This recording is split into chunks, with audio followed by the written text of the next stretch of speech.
여러분 안녕하세요. 4월 13일 화요일 셉스의 꿈쟁이 라디오 꿈지기 셉스입니다.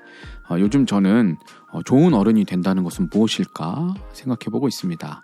1살, 2살 나이를 먹을수록 좋은 어른, 좋은 사람이 된다는 것은 끊임없이 자기 중심성을 포기하는 것이 아닐까 하는 생각을 합니다. 그런데 1살, 2살 나이를 먹으면 자연스럽게 더 여유롭고 다른 사람을 배려할 수 있게 되는 줄 알았는데 그게 아니더군요. 오히려 나와 내 가족에게만 국한되어서 이익을 생각하게 되기 쉬운 것 같습니다. 끊임없이 자기 중심성을 버리고 이타적이고 또 사회에 공헌하고자 하는 마음, 생명을 구원하는 일에 내 삶을 드리려고 하는 어른이 많을 때 이 사회가 더 살기 좋은 세상이 되는 것 같은데 그게 참 어려운 것 같습니다. 심지어 그리스도인들도 그런 것 같아요. 나만 잘 먹고 잘 살려고 하면 얼마든지 그렇게 될 수 있습니다. 그러나 모두가 행복하거나 건강해지는 것은 아닌 것 같습니다. 그러나 반대로 나는 조금 덜 부유해지고 덜 편해지더라도 다른 사람도 함께 행복하고 더 나은 삶을 살도록 내 것을 나눈다면, 내 삶을 내어준다면 더 많은 사람들이 다 함께 행복하고 건강하게 되는 것 같습니다. 우리가 주위를 돌아보고 소외되고 연약한 이들, 특히 우리 어린 세대들을 향해서 사랑과 배려의 마음을 그렇게 선하게 표현한다면 우리가 사는 사회가 또 우리 자녀 세대들이 살아갈 앞으로의 세상이 더 좋아지게 되지 않을까 그렇게 생각해 봅니다. 꿈쟁이 라디오를 듣는 모든 분들은 그렇게 좋은 어른이 되시길 바라면서 오늘의 꿈쟁이 라디오 시작하겠습니다.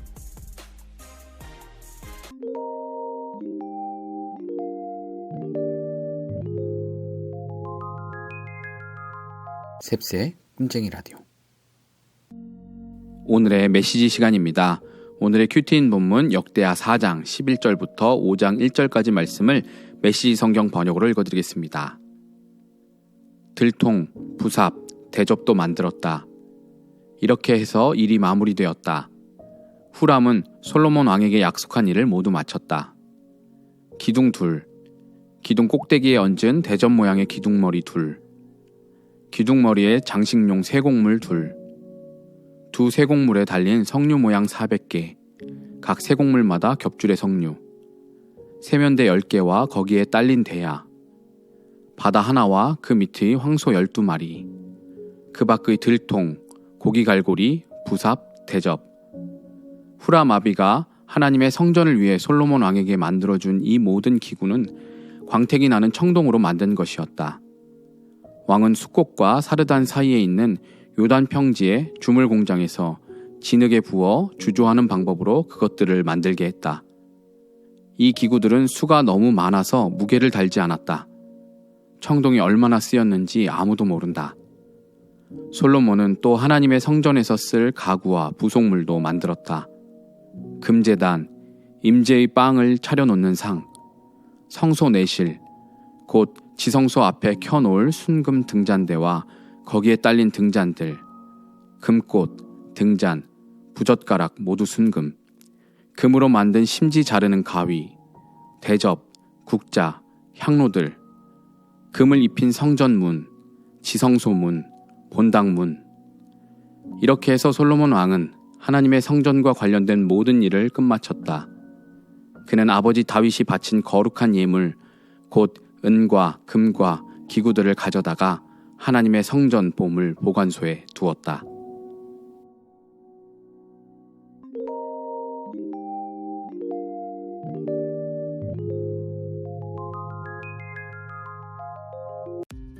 이번 코너는 셉스의 명화 시간입니다. 셉스의 명화는 여러분이 재미있게 볼 수 있는 영화나 한 번쯤 생각해 볼 만한 영화 등 다양한 영화 관련 주제로 저 셉스가 영화를 추천하고 소개하는 코너입니다.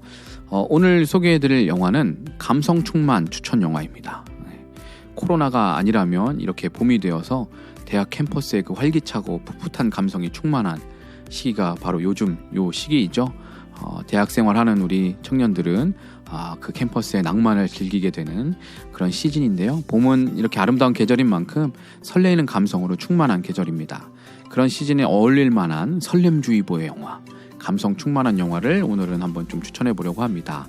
그 영화는 바로 건축학개론입니다.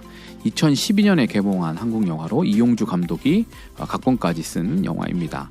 주연 배우로 여러분이 잘 아시는 배우들이 다 나오는데요. 엄태웅, 한가인, 이재훈, 수지 이 배우들이 출연한 영화입니다. 이 영화로 수지 씨는 첫사랑의 아이콘, 국민 첫사랑이라는 별명을 얻게 되죠. 이 영화는 개봉 한 달 만에 우리들의 행복한 시간이라는 이 영화를 기존에 그 영화를 제치고 한국 멜로 영화 역대 흥행 1위를 차지하게 됩니다. 그만큼 굉장히 많은 사랑을 받은 작품입니다. 이 영화의 내용은 숫기 없던 20살의 건축학과 학생 승민이 건축학개론 수업에서 처음 만난 음대생 서연에게 반하게 되죠. 그리고 함께 과제를 하게 되면서 차츰 서로 마음을 열고 친해지지만 자신의 그 좋아하는 마음을 표현하는 데 서툴었던 이 승민이 결국 마음을 고백하지 못하고 작은 오해로 인해서 서로 멀어지고 이후에 서로 이제 못 보게 되는, 안 보게 되는 그런 내용입니다. 그렇게 15년이 흐르고 35살의 건축가가 된 승민 앞에 서연이 불쑥 나타나게 되고 서연은 자신을 위한 집을 좀 설계해달라고 승민에게 부탁을 하게 되죠. 자신의 이름을 건 첫 작품으로 그 서연의 첫사랑이었던 그 서연의 집을 짓게 된 승민과 함께 그 집을 완성해가는 그 동안 어쩌면 과거의 그 사랑이었을 줄 모를 때 그 기억이 서로 되살아나고 두 사람 사이 새로운 감정이 쌓이기 시작하는 그렇게 이야기가 진행되는 그런 내용입니다. 제가 처음에 이 영화를 봤을 때는 그냥 별 기대감 없이 그냥 봤어요. 저는 평소에 딱히 막 이런 멜로 영화나 잔잔한 영화를 굳이 영화관에서 가서 볼 필요가 있나 그렇게 느꼈었는데 우연히 이 영화를 이제 영화관에 가서 보고 너무 만족을 해서 영화에 푹 빠지게 되어서 이후에 다시 이 영화가 꼭 다시 봐야지 하다가 이제 영화가 이제 개봉 극장에서 이제 내리기 전에 얼른 가서 다시 한 번 더 봤던 그런 기억이 있습니다. 이 영화는 과거 배경이 1996년, 그러니까 과거의 주인공들의 모습이 이재훈 씨하고 수지 씨로 이제 나오는데 그때 과거의 배경이 1996년 하반기로 설정이 되어 있습니다. 저는 01학번인 저와 한 5년 정도의 차이가 있기는 하지만 그때 당시에 그 부근에 대학 생활을 했을 사람들에게는 그런 관객들에게는 향수를 불러일으킬 수 있는 중요한 설정들, 소재들이 굉장히 이 영화에 많이 등장합니다. 그런 시대적인 부분의 고증에 상당한 심혈을 기울인 영화로 알려져 있는데요. 과거의 향수를 자극하는 부분들이 첫사랑이라는 그 메인 소재와 짝을 이루어서 감성을 굉장히 충만하게 하는 그런 영화로 이렇게 완성된 것이죠. 그 유명한 영화 평론가인 이동진 영화 평론가는 한 줄 평에서 각질 하나 없이 생생한 감성의 결이라고 이 영화를 평가했습니다.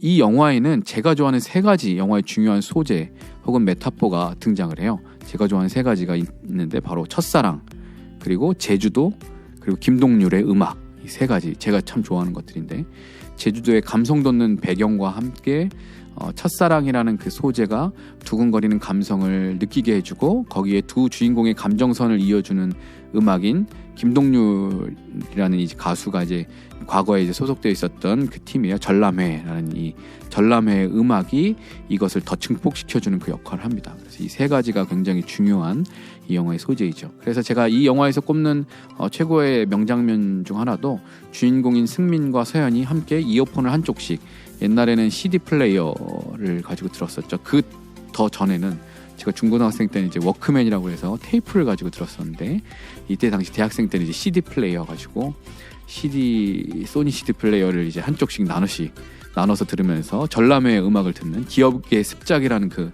노래를 듣는 장면이 나옵니다. 이 영화의 그 장면이 저한테는 굉장히 인상 깊게 남아 있고요.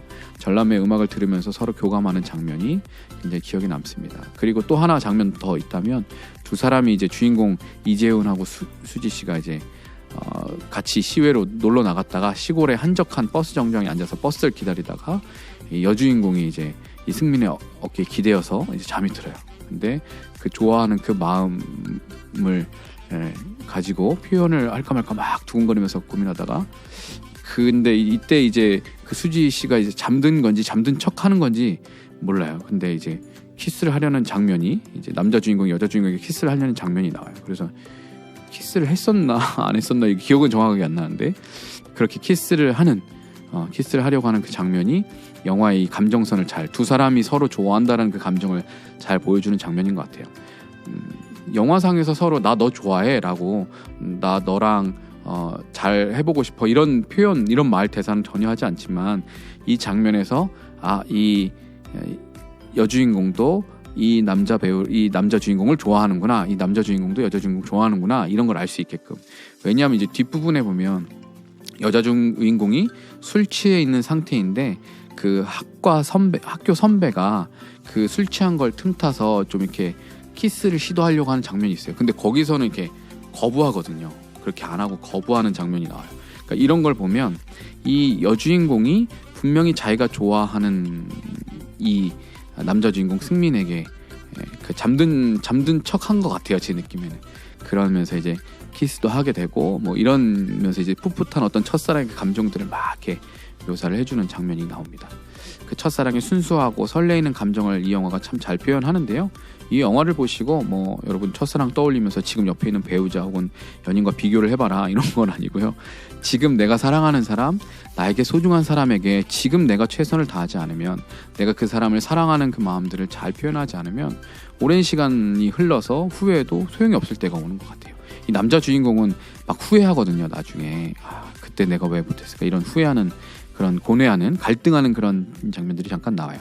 그걸 기억하면서 지금 내 옆에 있는 소중한 사람들을 여러분들이 더 사랑하시고 또 그 사람들에게 더 잘하려고 노력하시면 좋겠다라는 생각이 듭니다. 이 건축학개론은 현재 넷플릭스에서도 보실 수 있는데요.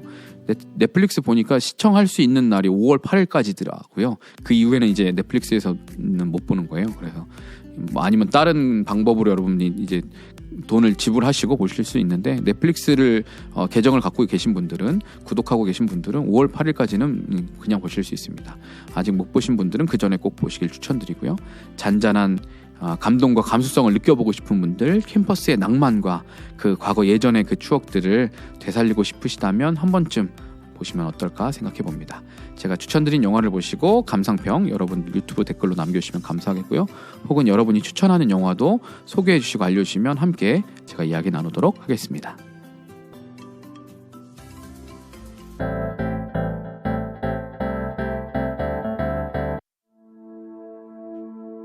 이번 주 인생 찬양 시간입니다. 오늘 함께 나눌 찬양은 주 은혜임을 이란 찬양입니다. 마커스의 찬양 인도자인 소진영 씨가 만든 곡이죠. 많은 성도들에게 공감되는 가사로 교회에서도 많이 부르고 고백하게 되는 찬양입니다. 이 찬양을 신청하며 보내주신 분의 사연을 소개해드리려고 합니다. 먹는 것도 자는 것도 그리고 배설하는 것도 자유의지대로 되지 않았던 지난 1년여의 시간이 있었습니다. 간절히 원하고 분명 내 힘으로 할 수 있는 그러한 일상적인 일들이 저에겐 아무리 힘을 쓰고 원해도 되지 않아 홀로 두려움 속에 울던 적도 많았습니다. 어린아이도 할 수 있는 생리적인 욕구조차 할 수 없다는 자괴감이 들면서 남들에게 말하는 것조차 부끄럽고 내 자신이 한없이 초라하고 쓸모없는 사람처럼 느껴져 깊은 절망감 속에 자존감이 바닥을 치고 있었던 그때에 우연히 소진영님의 간증과 함께 세상 소망 다 사라져가도 주의 사랑은 끝이 없으니 살아가는 이 모든 순간이 주 은혜임을 나는 믿네 라는 가사가 가슴에 박히면서 마치 주님 품에 안긴 듯 한없이 울고 난 후 다시 일어날 수 있었던 기억이 있습니다. 비록 나약하고 비참한 모습일지라도 쓸데가 있어서가 아니라 그저 나 자체만으로 소중하다는 사실을 다시 깨닫게 해주셨습니다. 아직도 여전히 완전하게 자유롭진 못하지만 그래도 주님의 은혜로 오늘도 일어나고 먹고 자고 비우며 오늘의 일상을 허락하심을 또 감사하며 은혜로 걸어가고 있습니다. 이렇게 사연을 소개해 주셨습니다. 정말 힘들고 어려운 시기를 지나오셨고 또한 여전히 지나고 계시는 것 같습니다. 이런 아픔과 고통을 직접 겪어보지 않은 제가 어떻게 그 마음을 다 알 수 있겠습니까? 글만으로도 그 힘든 시간이 이렇게 느껴지는데 그 시간을 직접 지나온 분의 입장에서는 참 말로 할 수 없는 그런 눈물과 고통의 시간이었을 것 같습니다. 그러나 그 아픔과 눈물을 공감하시고 치유하시는 유일한 한 분, 바로 주님이 계십니다. 그 주님의 사랑이 끝이 없고 우리를 붙드시니 얼마나 다행인지, 또 그 사랑을 알고 붙들고 계시다고 하니 정말 다행이고 감사한 일입니다. 앞으로도 주 은혜임을 믿고 고백하면서 믿음의 길을 잘 걸어가실 수 있기를 기도하겠습니다. 주 은혜임을 함께 찬양하시면서 우리 삶에 부어진 하나님의 넘치는 은혜를 한번 묵상해 보시기 바랍니다. 그러면 함께 찬양하고 와서 마무리하겠습니다.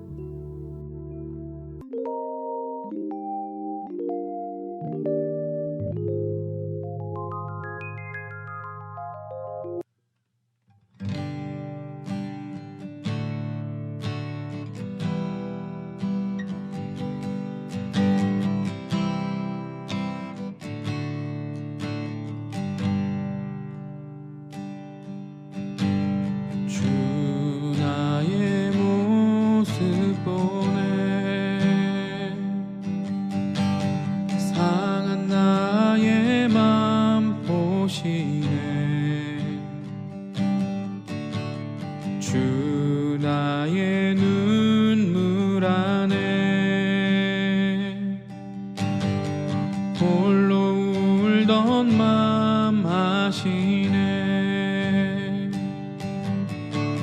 주 사랑 내게 있네.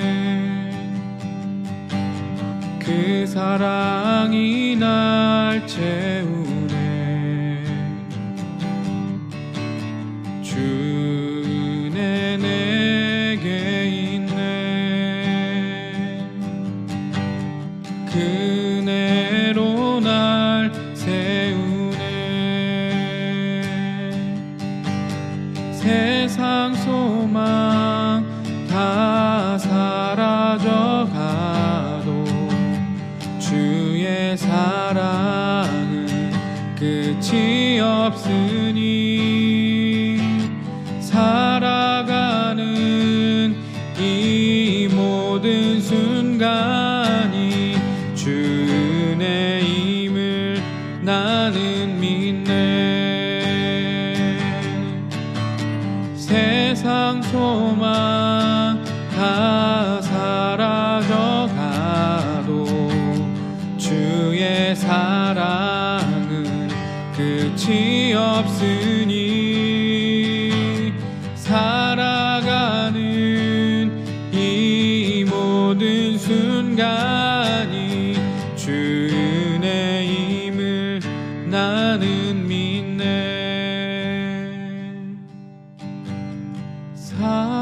살아가는 이 모든 순간이 주 은혜임을 나는 믿네.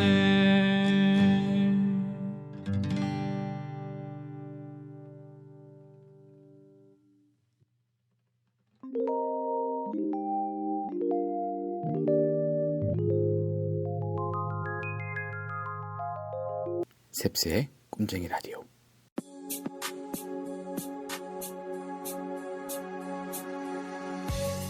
지난 주일 세례 예배에서 입교를 하고 세례를 받는 청소년부 아이들을 보면서 이전과는 다르게 울컥하는 마음이 들었습니다.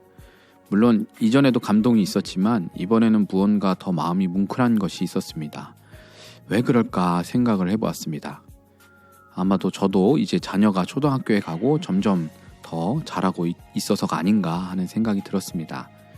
신앙으로 자녀를 키우겠다고 결심하고 15년여의 시간을 기도로 눈물로 자녀를 키웠을 때 그 자녀가 스스로 예수 그리스도를 나의 구주로 고백하는 그 날이 부모님의 입장에서는 얼마나 감사하고 감격의 순간일지 조금은 저에게 와닿게 된 것 같아서 그래서 좀 울컥하지 않았나 생각해보게 됐습니다. 부모가 그 자녀의 평생을 하나님께 의탁하며 간구하는 것은 생각보다 어려운 것 같습니다. 내가 다 해주고 싶지만 나의 한계와 무력함을 인정하고 나보다 더 내 자녀를 사랑하시는 하나님께 내 자녀를 맡기는 것은 생각보다 선뜻 되지 않습니다. 말로는 그렇게 할 수 있어도 실제로 그렇게 한다는 것은 또한 별개의 문제이기도 합니다. 정말 큰 믿음이 필요합니다. 오래전 그날 그렇게 간절하게 기도하며 아들을 구했던 한나가 자기에게 주신 아들 사무엘을 나시린으로 하나님께 드리며 그 아이를 실로에 떼어놓고 돌아올 때 그 마음이 어땠을까요? 감히 상상이 되지 않습니다. 그렇게 힘들게 얻은 아들인데 말이죠. 한나는 아이가 생기지 않아 죽을 것 같은 그 시간 동안 하나님을 원망하고 불신하게 된 것이 아니라 오히려 하나님을 더욱 신뢰하고 붙들게 된 것 같습니다. 그래서 정말 구한 대로 아들을 주셨을 때는 믿음으로 그 아이를 하나님께 맡기고 내어드릴 수 있었던 것 같습니다. 그리고 그 아이는 사사시대와 왕정시대를 잇는 중요한 연결고리로 사울과 다윗에게 기름을 붓고 다윗의 영적 스승으로 그를 세워주고 이스라엘 백성을 일깨우는 중요한 사명을 감당하게 됩니다. 내가 하려고 하면 기껏해야 유명하고 부유한 사람 정도까지 내 자녀를 만들어줄 수 있겠지만 하나님께 내 자녀를 맡기면 하나님은 내 자녀를 영혼을 구원하고 생명을 살리는 하나님 나라의 일에 동역자로 세워주십니다. 오늘도 믿음으로 내 가족과 자녀, 친구들 또한 내 인생까지도 하나님의 손에 맡기고 은혜를 구하는 하누리 가족들 되시길 바랍니다. 그리고 돌아오는 목요일에는 제가 노회에 참석하는 관계로 방송을 쉬게 될 예정입니다. 하누리 가족들의 양해를 부탁드립니다. 지금까지 셉스의 꿈쟁이 라디오, 저는 꿈지기 셉스였습니다. 오늘도 사랑하고 축복합니다.